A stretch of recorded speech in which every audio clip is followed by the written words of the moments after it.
तो हेलो दोस्तों, कैसे हैं आप लोग। तो मैंने जैसा आप लोग को बताया था कि जो एक्सरसाइज 1.4 का क्वेश्चन नंबर 8 to 12 मैं आपको एक्सप्लेन करूंगा। तो आज मैं उनको लेके आ गया हूं। 2 दिन क्लासेस नहीं ले पाया, उसके लिए sorry.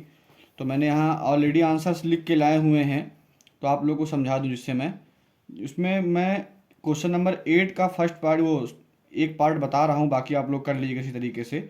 Which of the following pair of sets are disjoint. Disjoint set का मतलब क्या होता है? जो दोनों का इंटरसेक्शन करने पर फाई आए। तो एक मैंने यहाँ पार्ट उठाया हुआ है, आप लोग देख लीजिएगा। x such that x is an even integer and x such that x is an odd integer। इसका मतलब क्या होता है? And x such that x odd integer में आप लोग को कोई चीज़ कॉमन मिलेगी। इवन और ऑड में आपको कोई चीज़ कॉमन मिलेगी? इवन और ऑड में आप लोगों को कोई चीज़ कॉमन मिलेगी या नहीं मिलेगी? तो इसमें क्वेश्चन नंबर 8 में यही पूछा गया था आपसे कि which of the following pairs are joint set. तो आपको इसमें इसका आंसर थर्ड लगाना है, ठीक है। इन दोनों में कोई चीज़ कॉमन नहीं रही है, तो इसलिए इसका आंसर आपका थर्ड हो जाएगा। उसके बाद क्वेश्चन नंबर 9 जो है आपका, क्वेश्चन नंबर 9 आपका, उसमें आपको सेट ए दिया गया है और सेट बी दिया गया है और सेट सी दिया गया है और सेट दिया गया है। आपको इसमें ए माइनस बी पूछ रहा है। मैं आपको मैंने आपको एक्सप्लेन किया था ए माइनस बी का मतलब क्या होता है। इसको डिफरेंस ऑफ सेट बोलते हैं। ए माइनस बी का मतलब ये होता है ए के जो एलिमेंट बी में है उनको छोड़ के ए के सारे एलिमेंट आप लिख दीजिए, ठीक। तो दूसरा क्वेश्चन नंबर 9 भी कर लेंगे, क्योंकि मैं इस पे बेसिस काफ़ी क्वेश्चन करा चुका हूँ। देन क्वेश्चन नंबर 10 भी सेम है। इसमें आपको एक्स और वाई सेट है। आपको इसमें सेट दिया है और सेट दिया है। आपको इसमें सेट एक्स दिया है और सेट आपको इसमें सेट एक्स दिया है और सेट वाई दिया है। एक्स माइनस वाई आप लोग कर लेंगे, जो एलिमेंट वाई को छोड़ के एक्स के सारे एलिमेंट लिख देंगे। उसके बाद क्वेश्चन नंबर 11 थोड़ा समझने वाला है, बिकॉज ये क्वेश्चन थोड़ा कॉन्सेप्चुअल क्वेश्चन बोल सकते हैं इसको हम लोग। क्वेश्चन में पूछ रहा है if R is the set of real number. R जो है वो रियल नंबर का सेट है and two is the set of rational number. Two जो है वो रेशनल नंबर सेट है। देन आर माइनस क्या हो? आर इसमें real number minus rational number. Real number और माइनस रेशनल नंबर क्या होगा?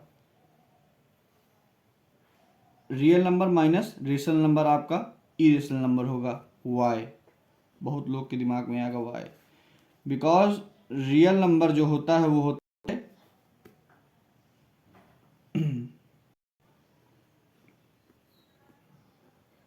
इन दोनों का सम होता है। रेशनल प्लस इरेशनल का सम होता है रियल नंबर। तो real number minus rational number कितना? आई इरेशनल नंबर।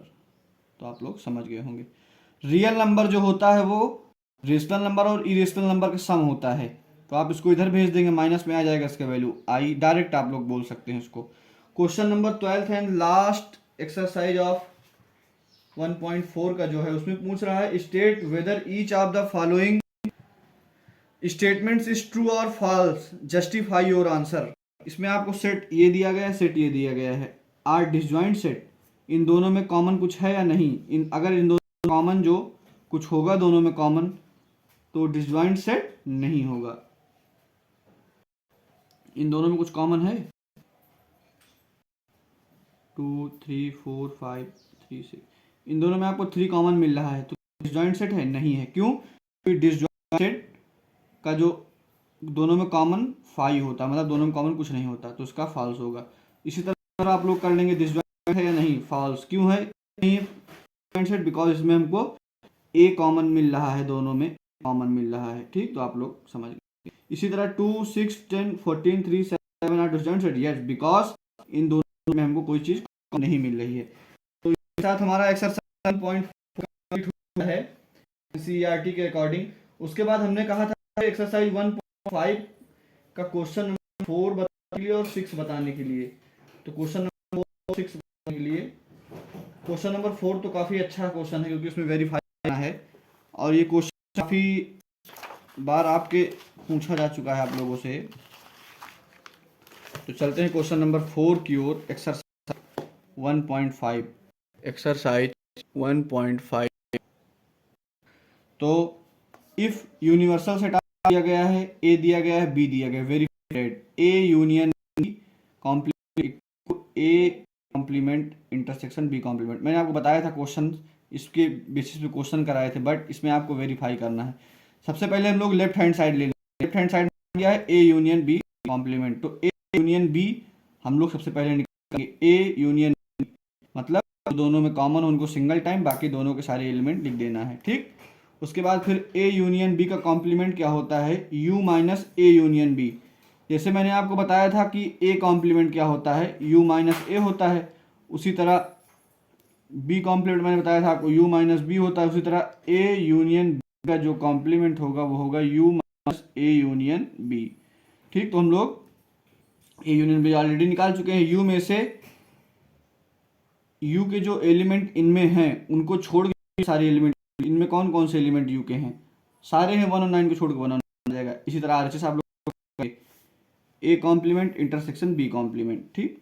तो ए एलिमेंट निकाल लेंगे और बी एलिमेंट दोनों का इंटरसेक्शन कर लेंगे आप लोग, ठीक। उसके बाद दोनों का इंटरसेक्शन करने के बाद जो दोनों में कॉमन हो ये आ जाएगा, RHS इक्वल टू RHS। इसी तरह सेकंड पार्ट भी है, सेकंड पार्ट आप लोग कर लेंगे।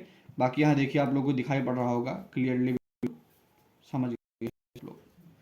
तो आगे बढ़ते हैं हम लोग exercise 1.5 question number 6। Question number 6 जो है काफ़ी अच्छा क्वेश्चन है और काफ़ी इंपॉर्टेंट क्वेश्चन भी जानता है टाइम का। तो let universal U be the set of all triangle in a plane if A is the set of triangles with at least at most में काफ़ी कंफ्यूजन होती है।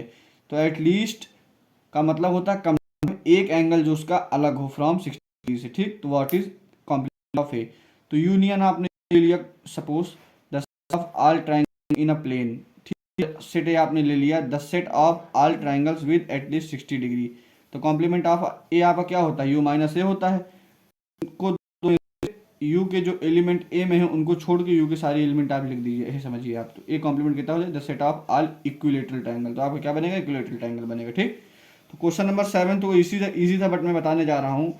इन the blanks to make each of the following a true statement A union inter A complement क्या आपका you होगा union phi intersection A कितना होगा आपका, ये लिखा हुआ आपके सामने ए इंटरसेक्शन ए कॉम्प्लीमेंट कितना होगा आपका फाई।